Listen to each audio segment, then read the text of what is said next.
ಗ್ರಾಮದೇವಿ ಜಾತ್ರೆಗೆ ಬಂದವನ ಬರ್ಬರ ಕೊಲೆ ಮಾಡಿರುವ ಘಟನೆ ಬೆಳಗಾವಿ ಜಿಲ್ಲೆಯ ದೇವಾಗಂದ ಗ್ರಾಮದಲ್ಲಿ ನಡೆದಿದೆ. 52 ವರ್ಷದ ಮಹಾಂತೇಶ ಮೃತ ದುರ್ದೈವಿಯಾಗಿದ್ದು, ಈತ ಕುಡಿದ ಅಮಲಿನಲ್ಲಿ ಬೇರೆಯವರ ಮನೆಯಲ್ಲಿ ಮಲಗಿದ್ದಂತೆ. ಮಹಾರಾಷ್ಟ್ರಕ್ಕೆ ದುಡಿಯಲು ಹೋಗಿದ್ದ ಮಹಾಂತೇಶ ಊರಿನ ಜಾತ್ರೆಗೆ ವಾಪಸ್ ಬಂದಿದ್ದ. ಕುಡಿದ ಅಮಲಿನಲ್ಲಿದ್ದ ಮಹಾಂತೇಶ ಪ್ರಕಾಶ್ ಎಂಬಾತನ ಮನೆಯಲ್ಲಿ ಮಲಗಿದ್ದ. ಈ ವೇಳೆ ಮಹಾಂತೇಶ್ ಹಾಗೂ ಪ್ರಕಾಶ್ ನಡುವೆ ಗಲಾಟೆ ನಡೆದಿದೆಯಂತೆ. ಈ ಸಂದರ್ಭದಲ್ಲಿ ಸಿಟ್ಟಿಗೆದ್ದ ಪ್ರಕಾಶ್ ಮಹಾಂತೇಶ್ ಮೇಲೆ ಕಲ್ಲನ್ನ ಎತ್ತಿ ಹಾಕಿ ಬರ್ಬರವಾಗಿ ಹತ್ಯೆ ಮಾಡಿದ್ದಾನೆ. ಸ್ಥಳಕ್ಕೆ ಎಸ್ಪಿ ರಾಮರಾಜನ್ ಭೇಟಿ ನೀಡಿ ಪರಿಶೀಲಿಸಿದ್ದಾರೆ. ತಕ್ಷಣವೇ ಕೊಲೆ ಆರೋಪಿ ಪ್ರಕಾಶ್ನನ್ನು ಪೊಲೀಸರು ಬಂಧಿಸಿ ಜೈಲಿಗಟ್ಟಿದ್ದಾರೆ. ದಾವಣಗೆರೆಯ ರಾಂಪುರದ ಹೊಳೆಯಲ್ಲಿ ಬೃಹದಾಕಾರದ ಮೊಸಳೆ ಪತ್ತೆಯಾಗಿದೆ. ಹೊಳೆಯಿಂದ ಮೊಸಳೆ ದಡದತ್ತ ಬರ್ತಾ ಇರುವ ದೃಶ್ಯ ಮೊಬೈಲ್ನಲ್ಲಿ ಸೆರೆಯಾಗಿದ್ದು ಎಲ್ಲೆಡೆ ವೈರಲ್ ಆಗ್ತಾ ಇದೆ. ಮೊಸಳೆ ಪ್ರತ್ಯಕ್ಷ ಹಿನ್ನೆಲೆ ಸ್ಥಳೀಯ ರೈತರಲ್ಲಿ ಆತಂಕ ಹೆಚ್ಚಾಗಿದೆ.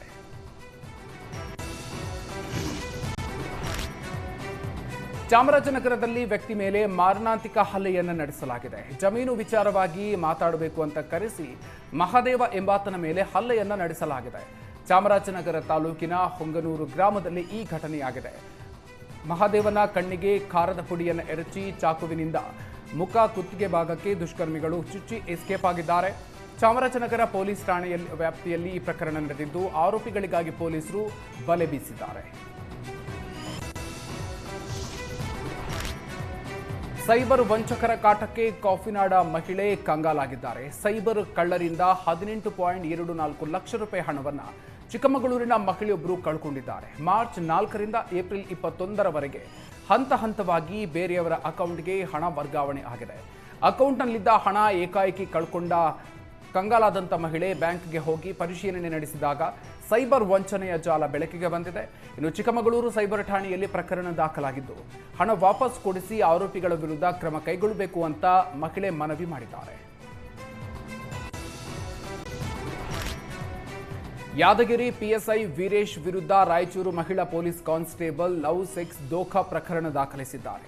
ರಾಯಚೂರು ಗ್ರಾಮಾಂತರ ಠಾಣೆಯಲ್ಲಿ ಕಾನ್ಸ್ಟೇಬಲ್ ಆಗಿ ಕರ್ತವ್ಯ ನಿರ್ವಹಿಸ್ತಾ ಇರೋ ಜಯಶ್ರೀ ಯಾದಗಿರಿ ಪಿಎಸ್ಐ ವೀರೇಶ್ ವಿರುದ್ಧ ದೂರು ದಾಖಲಿಸಿದ್ದಾರೆ. ಕೊಪ್ಪಳದಲ್ಲಿ ವೀರೇಶ್ ಅತ್ಯಾಚಾರ ಮಾಡಿರುವುದಾಗಿ ದೂರಿನಲ್ಲಿ ಜಯಶ್ರೀ ಉಲ್ಲೇಖಿಸಿದ್ದಾರೆ. ಅಲ್ಲದೆ 2 ಬಾರಿ ಬಲವಂತವಾಗಿ ಗರ್ಭಪಾತ ಮಾಡಿಸಿರುವುದಾಗಿ ದೂರಿನಲ್ಲಿ ಉಲ್ಲೇಖಿಸಲಾಗಿದೆ. ಬಲಾತ್ಕಾರ, ಅಪಹರಣ ಮತ್ತು ಜಾತಿ ನಿಂದನೆ ಅಟ್ರಾಸಿಟಿ ಕಾಯ್ದೆಯಡಿ ಪಿಎಸ್ಐ ವೀರೇಶ್ ವಿರುದ್ಧ ಈಗ ಪ್ರಕರಣ ದಾಖಲಾಗಿದೆ.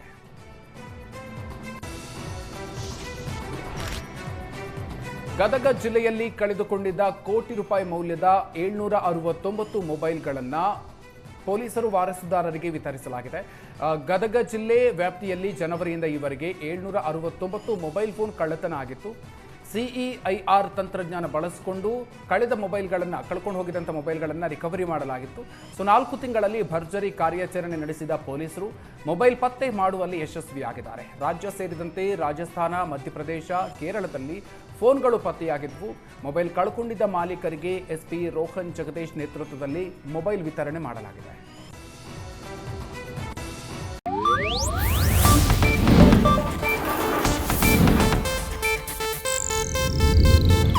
ಇದು ಏಷ್ಯಾನೆಟ್ ನ್ಯೂಸ್ ನೆಟ್ವರ್ಕ್ ಪ್ರಸ್ತುತಿ.